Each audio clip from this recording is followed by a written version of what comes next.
In this video we will talk about acute coronary syndrome. Acute coronary syndrome refers to sudden occlusion or critical stenosis of a coronary artery resulting in myocardial injury or necrosis. There are three forms of acute coronary syndrome. The first one is ST segment elevation myocardial infarction that is characterized by ST segment elevation on ECG with clinical symptoms consistent with an acute coronary syndrome. The second one is non-ST segment elevation myocardial infarction. It's characterized by clinical symptoms consistent with an acute coronary syndrome, a positive test for troponin levels and absence of ST segment elevation on ECG, but ECG may show ST segment depression, transient ST segment elevation, T-wave inversion, or even be completely normal. The third form of acute coronary syndrome is unstable angina.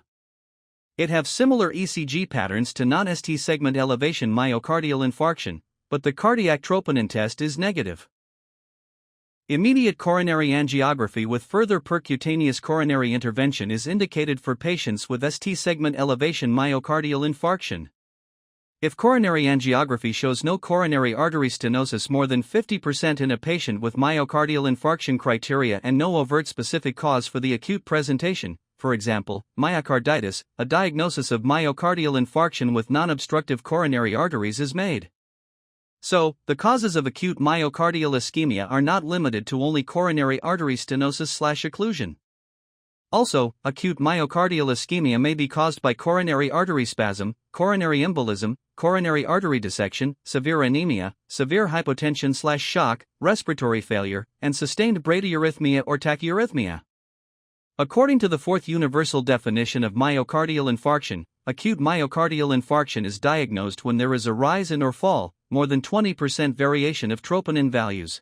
Of cardiac troponin with at least one value above the 99th percentile of the upper reference limit and at least one of the following. Symptoms of myocardial ischemia. New ischemic ECG changes. Development of pathological Q waves. Imaging evidence of new loss of viable myocardium or new regional wall motion abnormality in a pattern consistent with an ischemic etiology. Identification of coronary thrombus by angiography or autopsy. There are the following types of myocardial infarction. Type 1. Spontaneous myocardial infarction associated with atherosclerotic plaque rupture, ulceration or erosion resulting in intraluminal thrombus formation. Type 2. Myocardial infarction secondary to an ischemic imbalance not related to atherosclerotic plaque, coronary artery spasm, endothelial dysfunction, coronary embolism, tachyarrhythmias, bradyarrhythmias, severe anemia, hypotension/shock, hypertension, respiratory failure. Type 3. Myocardial infarction resulting in cardiac death before biomarkers were obtained or myocardial infarction detected by autopsy examination. Type 4A. PCI-related myocardial infarction occurs no more than 48 hours after the index procedure with a post-procedure rise in cardiac troponin by more than 20%. Type 4B. Myocardial infarction associated with stent thrombosis. Type 4C.